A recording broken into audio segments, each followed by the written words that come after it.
Dear Dhamma friends, we are going to begin a Dhamma sermon. May you give your consent by saying sadhu sadhu. Namo tassa bhagavato arahato samma sambuddhassa. Namo tassa bhagavato arahato samma sambuddhassa. Namo tassa bhagavato arahato samma sambuddhassa. Attime bhikkave dhamma bhavita bahuli kata apara parangamanaya samvattanti iti. Dear Dhamma friends, we are typically using various methods to support our practice, and as Buddha has mentioned in Anuggahita Sutta, we all are now established in Sila, where we need fair amount of support from this practice, from the Sila. Because what we are trying to do is to tame the mind or fairly concentrate the mind, and based on concentration then to develop the wisdom. So it's in a way kind of a tricky path, or in a fairly a delicate path, and we can't do that if we have a fairly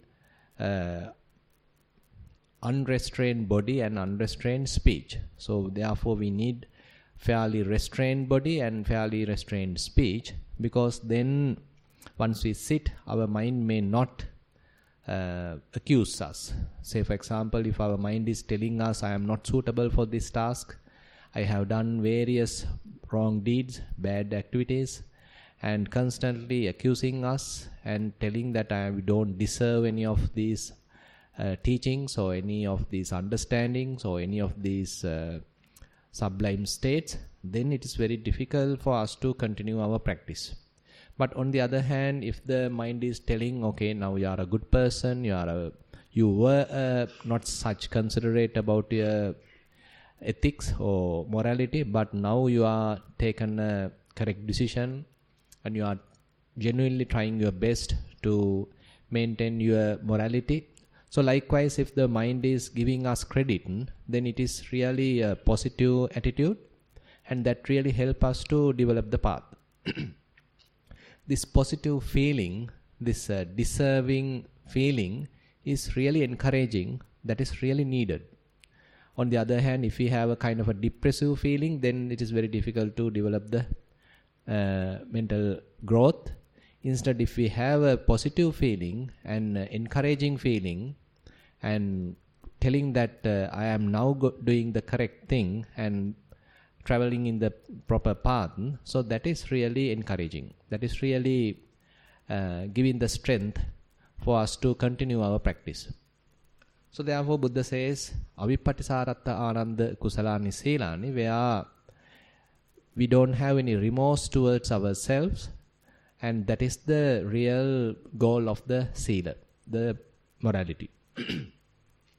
And on the other hand, when we are restraining our speech, so we have less trouble because we have kept our mouth shut especially during this retreat environment. Because if we speak too much, then we are disturbing others, and again, we are disturbing ourselves. As you know, beginning, the concentration is really difficult, and to collect the mind is extremely difficult.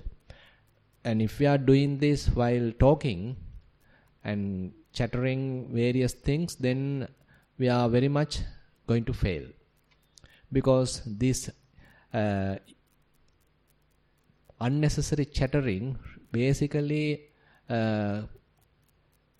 helps, or in a way deteriorates our concentration and deteriorates our practice, because it's a kind of a leaking of our developed energy.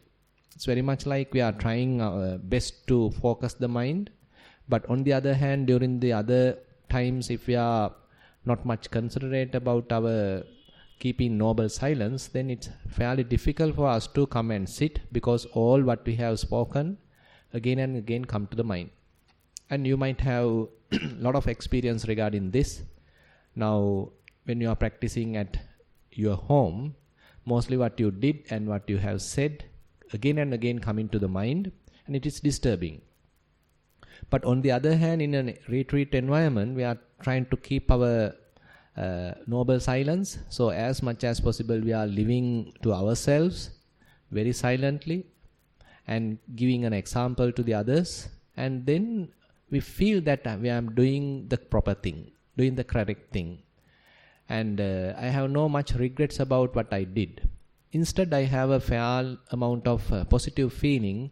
I am now doing the best. So this is much needed. So therefore, Buddha is suggesting to support our practice with morality. And then Buddha encourages us to listen to his teaching, because this is not something that we are trying to reinvent the wheel.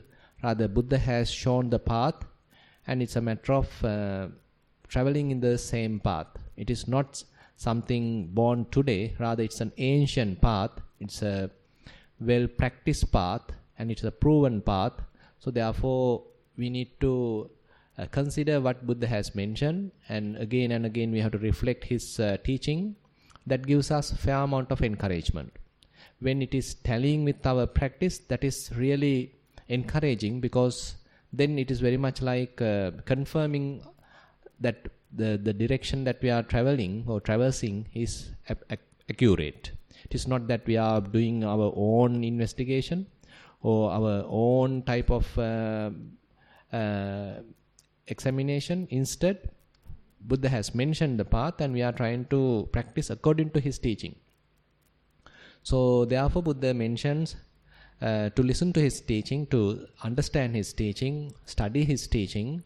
That really helps. So that is how Buddha mentioned that Suttame Jnana or Sutta Anuggahita is another method of supporting our practice. Then Buddha mentioned that still when we are practicing, it is very much an individual endeavor which we haven't undertaken it before. This is really a new experience. We haven't done that before, maybe. Even if we have done in a previous life, it has fairly forgotten. And therefore, all the experiences that we are going through maybe appears like very new. So sometimes there may be situations that we have to take the correct decision, and if not, we may go on back, or we again get into some downfall. On the other hand, if we have taken the correct decision, then we may go more into the progressive direction. So therefore, there may be situations that we need to discuss about our practice. So therefore, Buddha says, Sakacca Anuggahita, where we need to discuss our practice, our experience with someone we believe that at least one step above me, at least have some experience. So therefore, we are genuinely discussing what I am experiencing, what are the difficulties I have encountered, and all these things we are openly discussing, and it is helping not only to ourselves, but even to many others who are listening to us. It is very much a common path. Even though individually we do our practice, how the mind develops is fairly general, fairly common to everyone. There may be certain differences at the beginning, but when such differences are leveled off, mostly we are going in the same direction. That is why the teaching is applicable even in the past and today and even in the future. It is not something very much time dependent. Instead, it's very much universal. It is common to every human being. So therefore, we can discuss our own practice, and it is helpful to the others as well. And then Buddha mentioned that we need to concentrate the mind. We have to calm down the mind, because if the mind is scattered, so it is very difficult to see the teaching or see the depth of phenomena. So that is one of the goals of the practice, because it is not that we are simply rationally, logically trying to analyze something and have some sort of a logical understanding, even though that also is a part of the practice. Mostly it is fairly a observation of various phenomena and trying to understand in-depth teachings. Buddha has mentioned the teachings, but still we have to recognize such teachings, recognize such truths by ourselves. Guidance is available, but still we ourselves have to realize them. That realization does not merely come by copying someone or simply listening. Rather, we have to apply ourselves to true investigation. So that is where Buddha has mentioned 3 types of knowledge. Where Suttame Jnana is the knowledge that we gain through listening, and today's maybe even reading, and then analyzing based on what we have listened, and that is called Chintame Jnana. We do various levels of analysis and intellectually thinking about it, pondering about it. So that is another type of knowledge. And most importantly, the third, that is the Bhavaname Jnana, a meditative knowledge, which is fairly based on a certain methodology, where our mind has to be fairly concentrated, and again it has to be very alive, very wakeful, fairly mindful, and we have to maintain that capacity for a considerable period of time. And such mind is applied to some very basic phenomena. It is not that we are trying to apply that mind onto very conceptual level phenomena. Instead, we have to go the primordial characteristics. So that is in a way very tricky, because our mind typically stay in the surface. Say for example, when we are looking at someone, immediately our mind simply rush through the surface signs rather than penetrating. We might see that he or she is beautiful, she has long hair, beautiful eyes, fair skin, and all these things, which is what our mind is typically attracted. So that is called sort of unwise attention, where we are simply end up at the surface level. But on the other hand, when we are developing mindfulness, concentration, we have to go beyond that. So we have to go for the yoniso manasikara, or kind of a penetrative wisdom, where we are not stopping at the surface level. Instead, we have to penetrate and see the truth. We have to penetrate and see the reality. We have to penetrate and see the roots of certain incident. So therefore, we need to understand these principles. So that is why we have to work hard. Otherwise, it is simply a matter of thinking and intellectual analysis, and it becomes another subject. You know, today in the world, there are thousands of subjects available, and thousands of degrees are available. And you can attend to a particular course, and then at the end of the course, you may be offered a degree. So you can similarly, you can go for a mindfulness course, and mindfulness degrees are now available.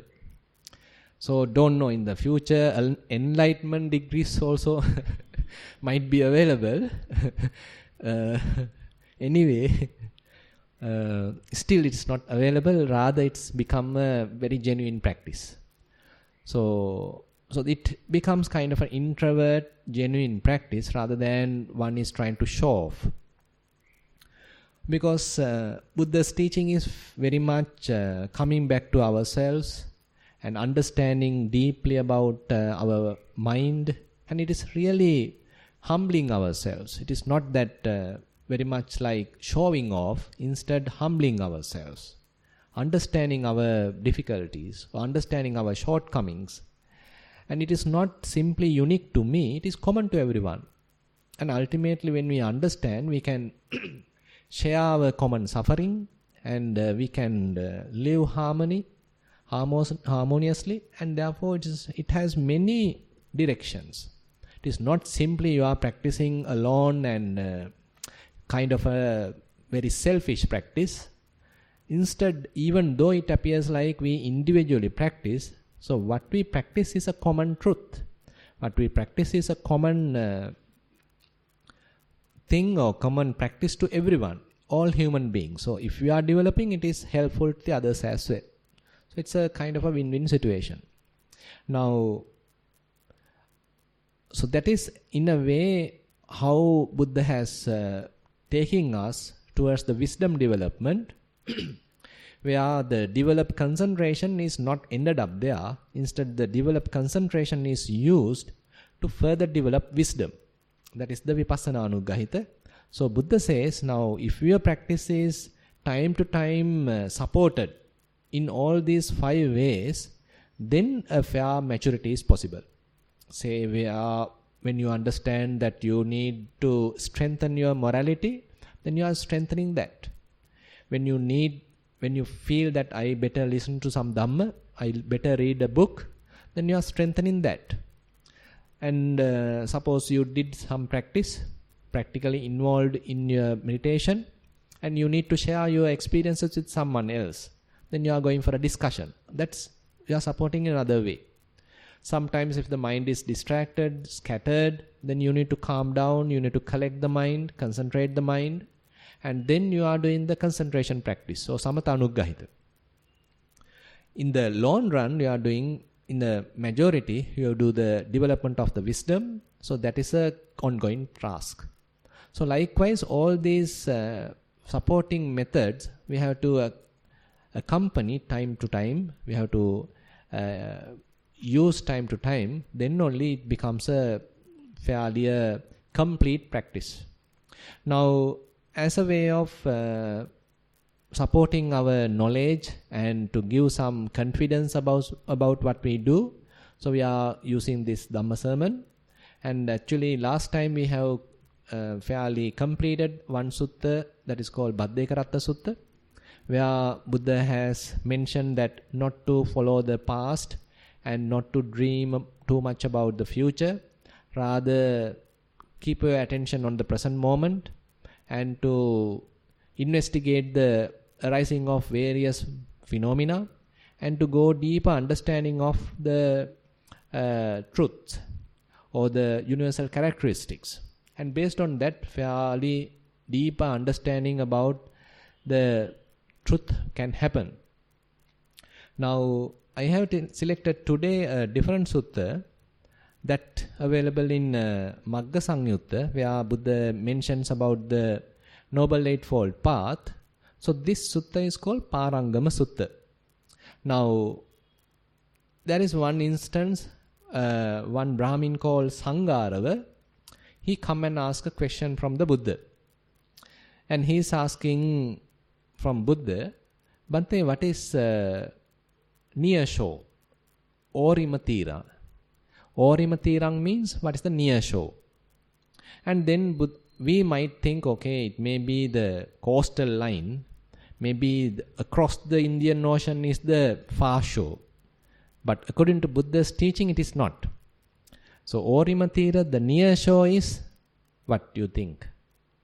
So near shore is the typical that wrong path.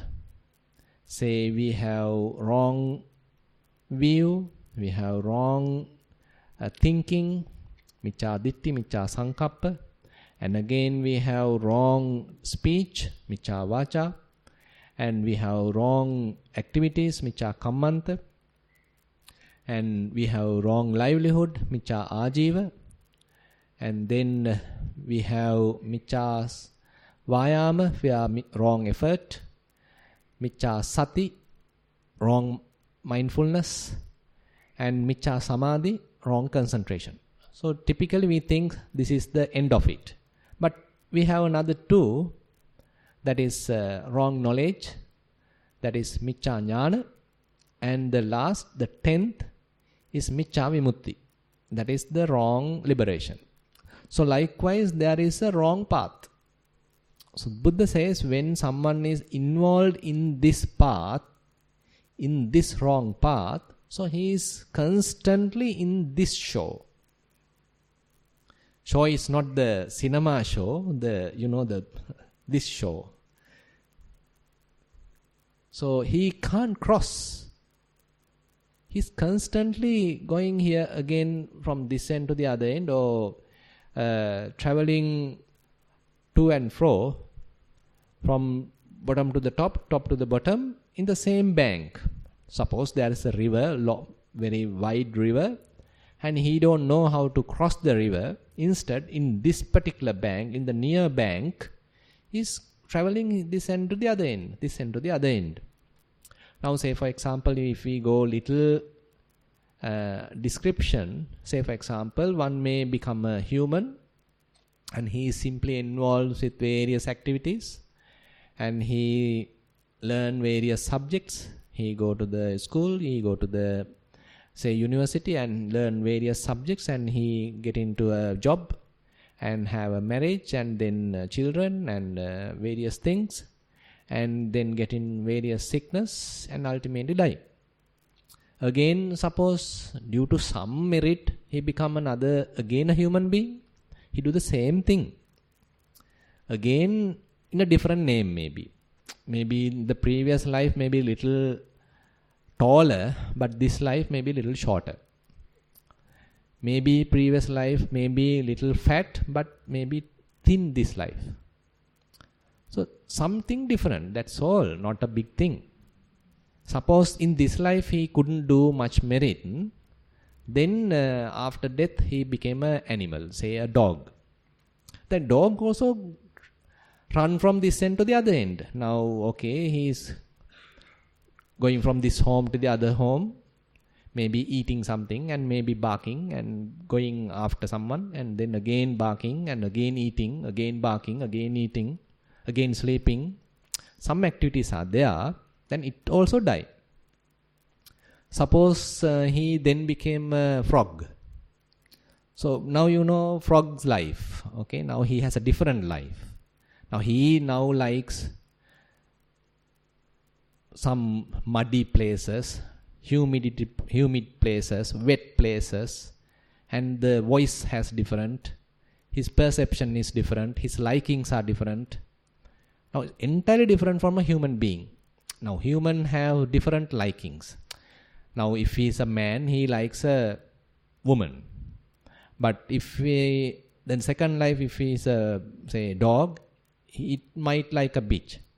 Now frog, I don't know the female name, maybe something, right?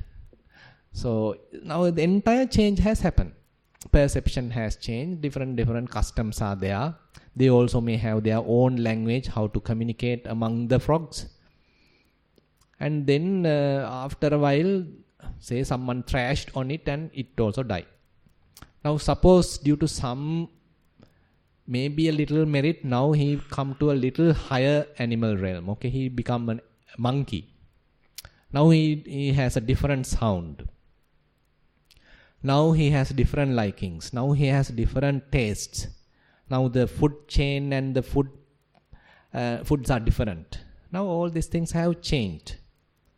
Suppose again after, due to some reason, which is very rare, I am just giving an example, this monkey after death, suppose he became a monk, not a monk. Monks and monkeys very close. He became a man again. Sometimes this man can become a monk. That's a different story. So anyway, now he became a man, and again now he has again the human likes and dislikes. Now where all these things happen? Are we in this show or are we in the other show? But the beauty is we might be reborn in some other show, maybe in India or Japan or in New Zealand or Australia. According to our language, maybe in the other show. But according to Buddha's language, still in the same show. So we might think, okay, I am now suppose previously this man was in Sri Lanka. Now he became a man in New Zealand. Maybe far away, but still in the same show. So this is something happened to us long time ago. Even today, we are in the same show maybe.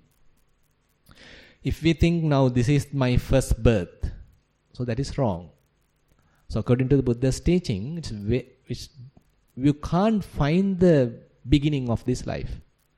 Whether is it 100,000 lives ago this living being has begun? You can't tell like that.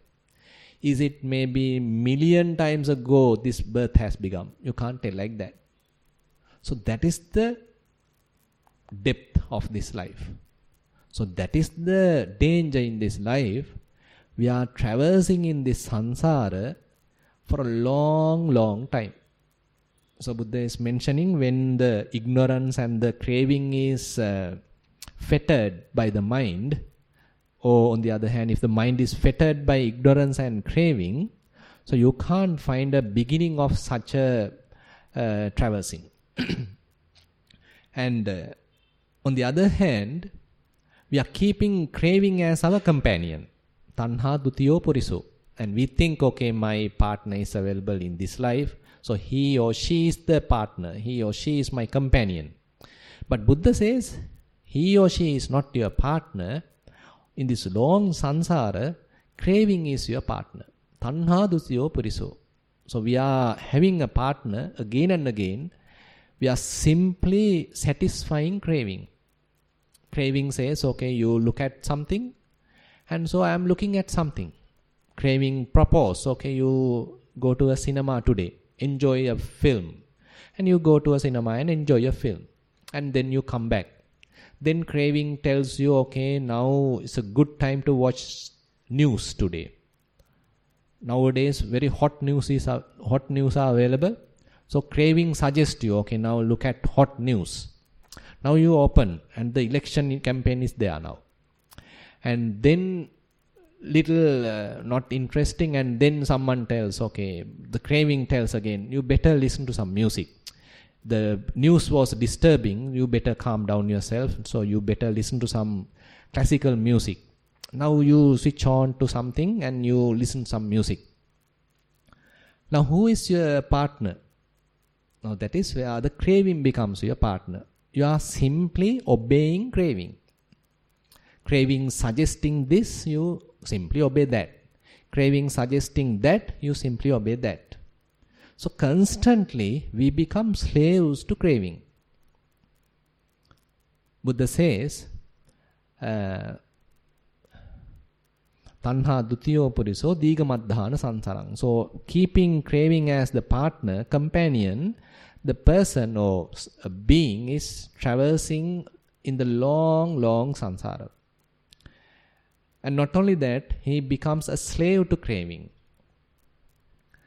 So, in a way, we are in a kind of a trap. So we don't know any other escape, or we don't know beyond this cycle. We are trapped in this long type of kind of a frame, kind of a pattern. So we can't understand, is there any other meaning to this life? Is there any difference between, or rather, is there any other alternative? Rather than simply following this desire, is there any other alternative? So typically we don't think like that. So if you consider the majority of the population, say it is very little that come to meditate or looking to a sort of a spiritual path. Rather, the majority is simply following the instincts, following the craving, simply following the typical pattern. So therefore, Buddha in this particular sutta says, Appakate manussesu ye jana paragamino athayang itara paja tirameva anudhavati. Buddha says it is very, very little ye jana paragamino, who is crossing the crossing to the other side. Extremely little. Athayang itara paja, the vast majority, tirameva anudhavati, run up and down in the same bank. If you simply look at what the majority of the population is doing, they simply traveling up and down. Now, in this life, they traveling up and down. Previous life also they traveling up and down. Previous life also they traveling up and down. So, when they have started that, it's a long, long time ago. Again, never ending. again and again traveling. So they don't see or they don't understand another alternative. They simply follow. So your grandparents did something, and your parents also did something, and now you are also doing something, the same thing. Maybe different names have come, and your children also may do something, and your grandchildren also do the same thing. Thero mevanu dhahavati. In the same bank we are traveling. So in a way it's very pathetic situation. And Buddha is the one telling, okay, there is an alternative available. You don't simply need to be a victim of this vicious cycle, but there is an alternative. So this is something kind of a eye-opening.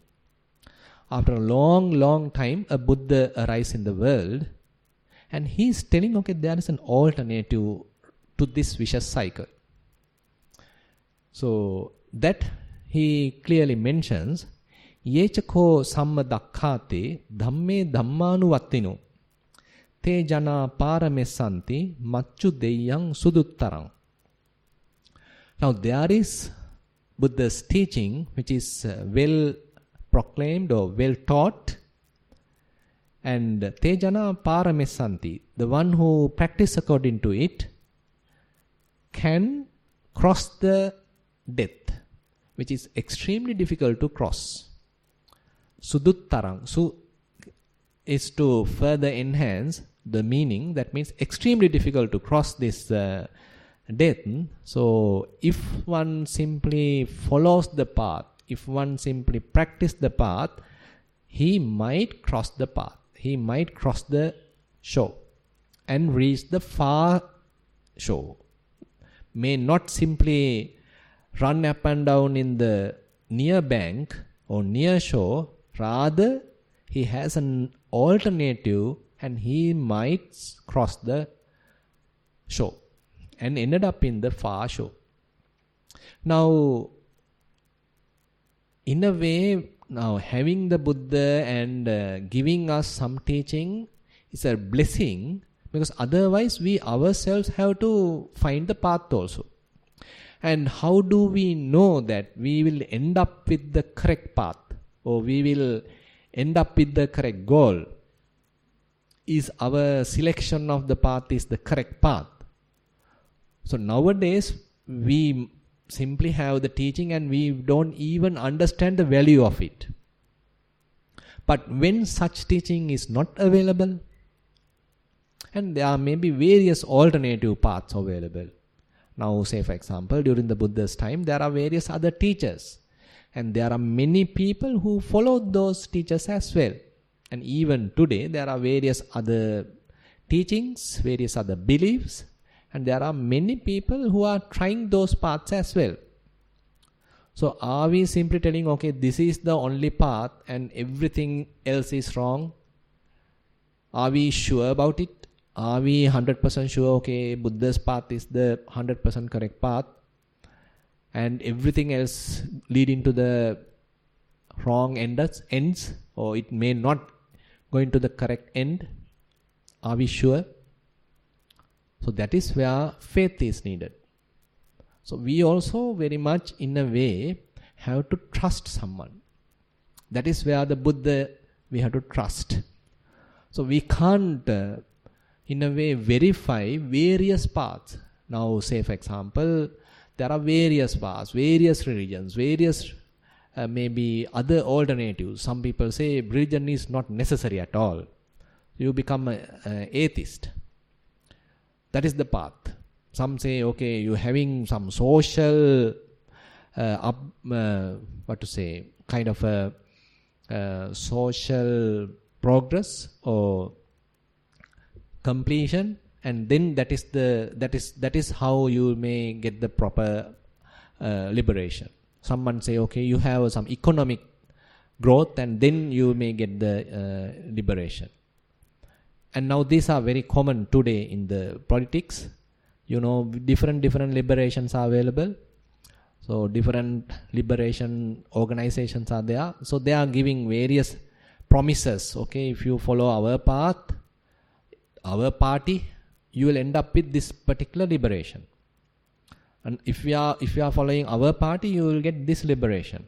So this liberation is much better than that liberation. So they are fighting each other, pointing fingers, and we might follow that path as well, and people are following. Now, how we test, how we verify which path is the correct path? So that is also very difficult. Now, in the world, there are so many paths. Even in Buddhism, there are so many types now available. And how we know this is the proper one, this is the exactly precise one, this is the unique teaching, or this is the authentic teaching? Again, very difficult. And then sometimes people merge various things. Okay, you do part of Theravada, another part of Mahayana, another part of Tantrayana. You merge all these things, and you do some Hindu parts also take. And you have a blend of everything. If this does not go, you have another alternative. So you are keeping everything. That's people that also people do now, because now communication is available, and you can search various techniques, and they have all the different religious teachers, and they have a blend of religions now. So now, in a way, it becomes very complicated. And we think it's very easy, but sometimes it becomes very complicated also, because you have a lot of information available. Everyone is promising the best.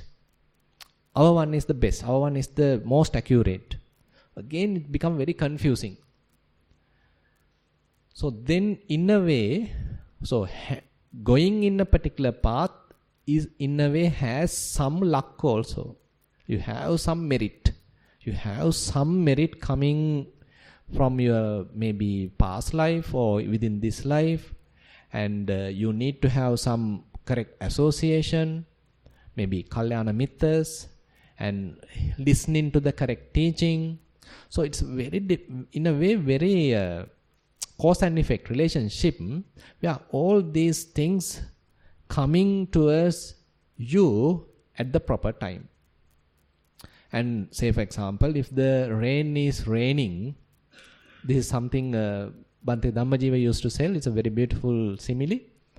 Now, there are various, during the daytime or night time, rain is raining. And suppose you need a lot of water also. But if you are not keeping the bucket outside, and where the water can be collected, even though the rain is there, you haven't get the benefit, because you simply kept the bucket inside. You didn't collect water. Similarly, there may be teachings available, and many books are available, many preachers are preaching, but still if you simply didn't tune to it, if you simply didn't listen to it, still you won't get the teaching. So therefore it's a very tricky or rare to get the teaching at the proper time, when your faculties are matured and all these things have to come in line, properly aligned, then only the triggering happens. Now, in a way, therefore, we are very fortunate, because we have some teaching, and now we are trying to practically experience it by ourselves. Because even though Buddhas also show the path, Buddha has given the responsibility to ourselves to travel the path. So there's a beautiful verse in Dhammapada where Buddha says, Tumhehi kiccang atappang akhataro tathagata patipanna pamukhanti jahaino mara bandhanam. So what Buddha says there is, Tumhehi kiccang atappang. You yourself have to exert effort. Akhataro tathagata. The Buddhas are merely showing the path. Patipanna pamukhanti. The one who is practicing, one who is getting to the path, jahaino mara bandhanam. And practice, they do the real practice, developing concentration, developing wisdom, and this meditation and all these things, and they pamokkanti mara bandhanam. They will release from the bondage of the mara. So, who will release from the bondage of the mara? Is the Buddha coming and saving us? No, Buddha don't tell like that. So that's again a different side in Buddhism or Buddha's teaching. So Buddha is not coming and saving us. Buddha may be showing the path, but if we are not following the path and practicing the path, we still can't get the fruit. But there are other religions who simply tell you, simply do whatever you like, I am here to save you. But Buddha doesn't give such promise. Buddha simply show the path, and he give the responsibility to ourselves that you guys should practice. I can't practice for you. I did the practice and I found the results, and I am 100% sure about it. And various followers have practiced it, and they too have got the same results. And it is very sure path. And you don't need to find the or reinvent the wheel. I have found the path. But you have to do it. You have to practically do it. So this is how it becomes in a way a very matured path. Simply by worshipping, simply by pleading, you might not get the results. Simply by giving a kind of a bribe or something, you might not get anything. But you yourself have to exert effort. We ourselves have to put a lot of effort and continue our practice. Then only we might have a chance to see the truth. So this is where the whole path becomes fairly a matured path. So at the beginning we don't know where to do, what to do. So that is where the faith comes, where we are believing the Buddha. We are having some trust on the Buddha, because we don't know. We don't know whether this is the correct path, or we don't know whether everything is properly mentioned, or is it leading to the correct goal. We don't know. So therefore we have to have some trust. So therefore faith also plays a major role. If we don't have faith, then again we are looking at that teaching, that teacher, this teacher, various things. We are going one after the other, and ultimately after 50 years we can't go because I am sick now. I have to go to the hospital, so now I can't search. So then I'll end up with some information, but didn't practically involved with any path, because I was searching various techniques. But on the other hand, if someone is practicing and trying something, there's a higher possibility that he might get some proofs. Okay, now I have some degree of understanding. So this Buddha also has mentioned. Now I also have experienced it to some extent, and my experience and what Buddha has mentioned has a fair alignment. Some fair amount of tallying is there. Therefore, it is now not merely based on faith. Rather, now he has some conviction. He has some understanding. He has his own experience now. So this is how the path becomes very pragmatic, and path becomes now somewhat assured.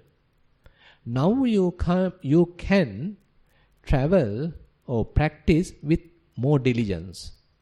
You can practice with more effort.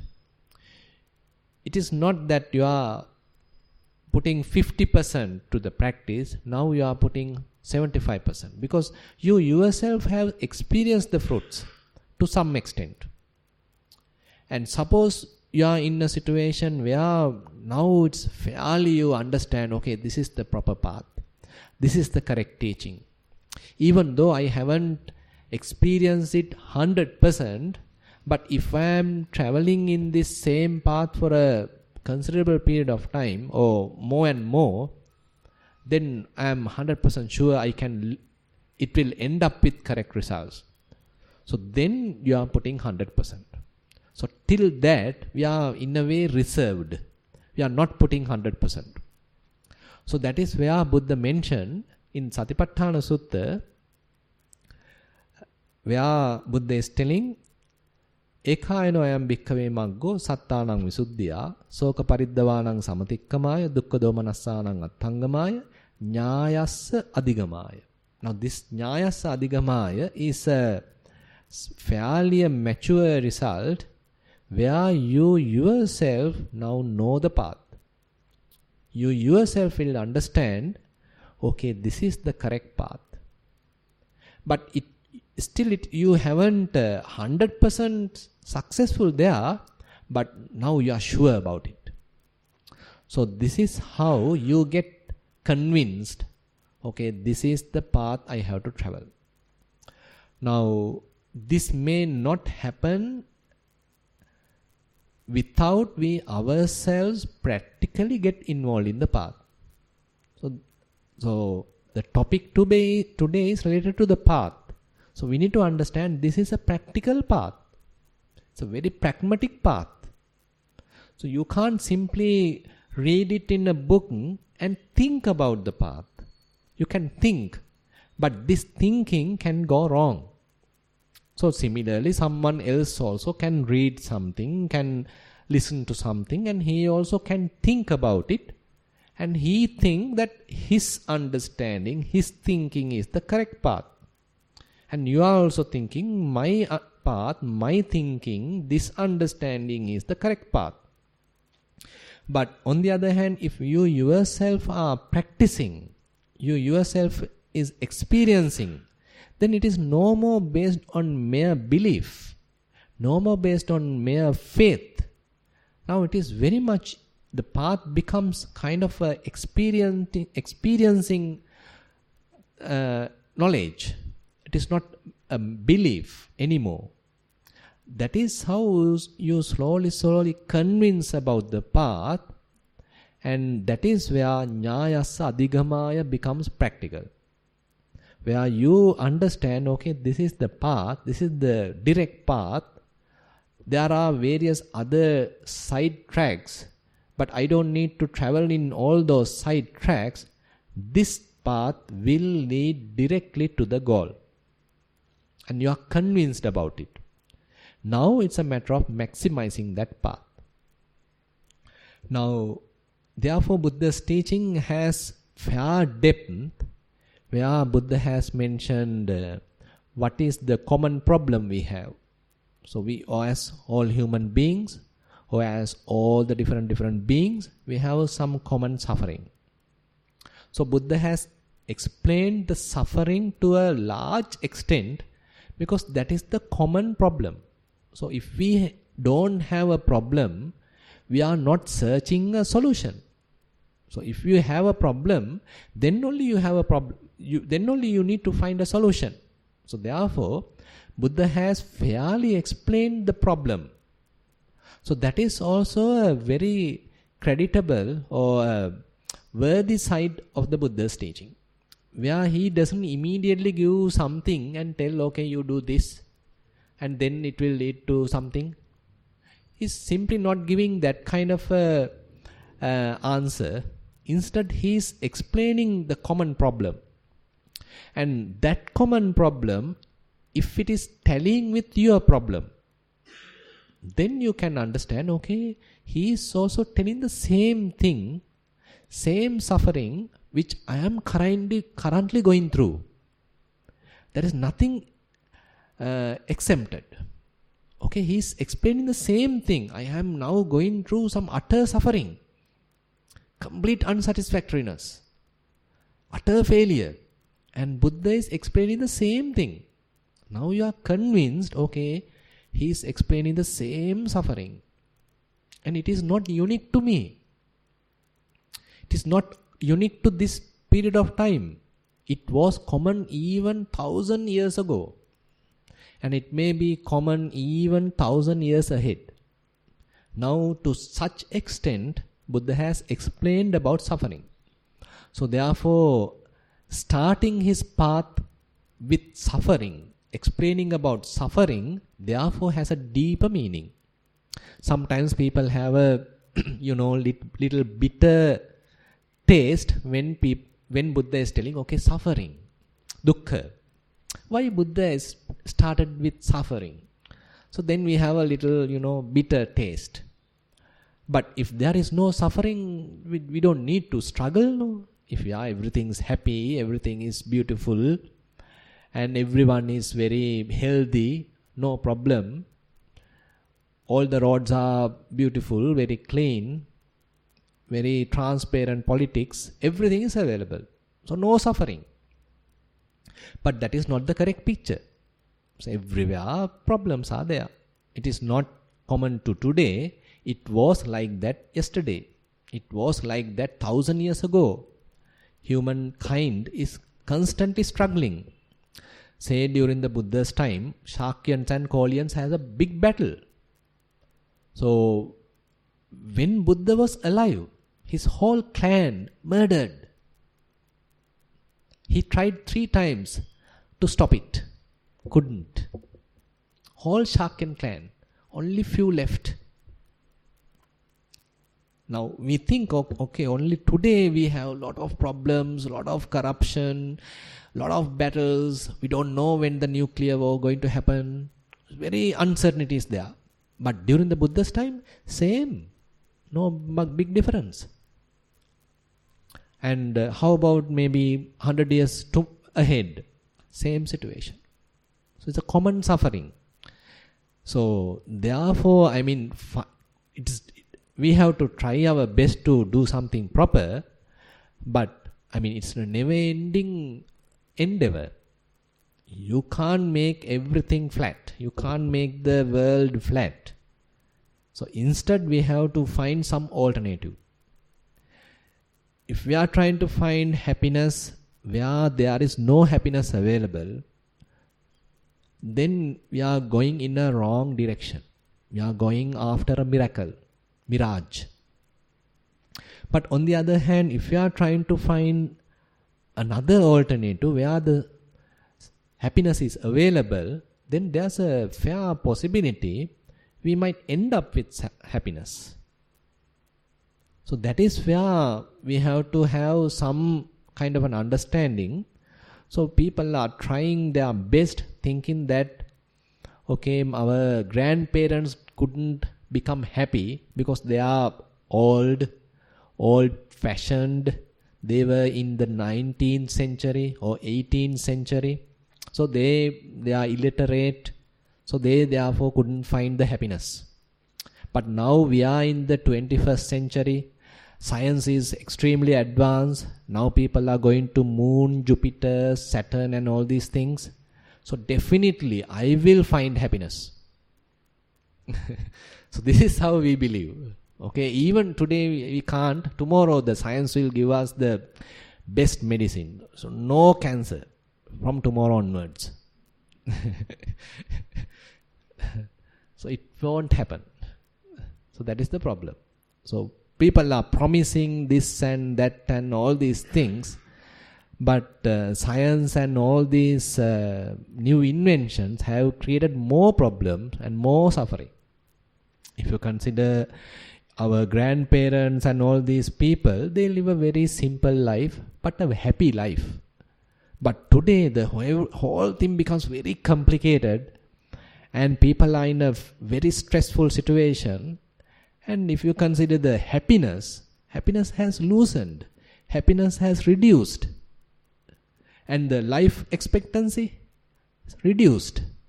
Now we think we are very advanced, but on the other hand, the complete opposite has happened.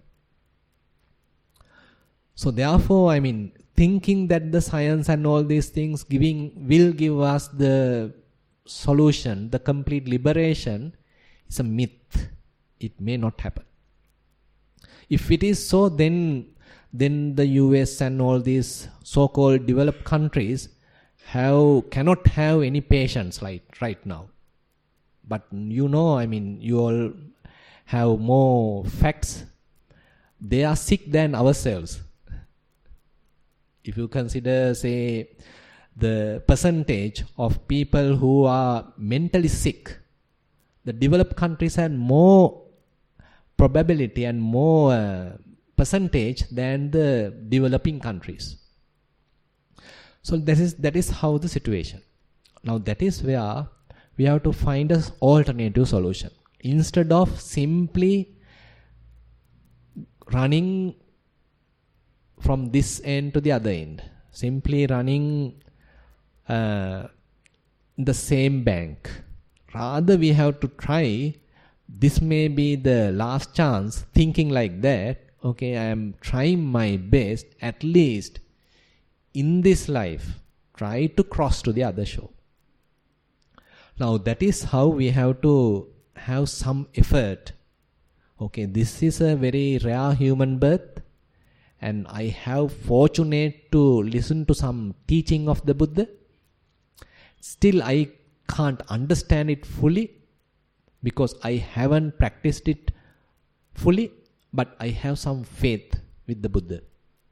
Now we have to take that faith to the front, and we have to put forth effort. We have to practically do something. We have to practically experience, and then only we slowly get convinced, okay, something is possible if I am traveling or practicing in this particular path.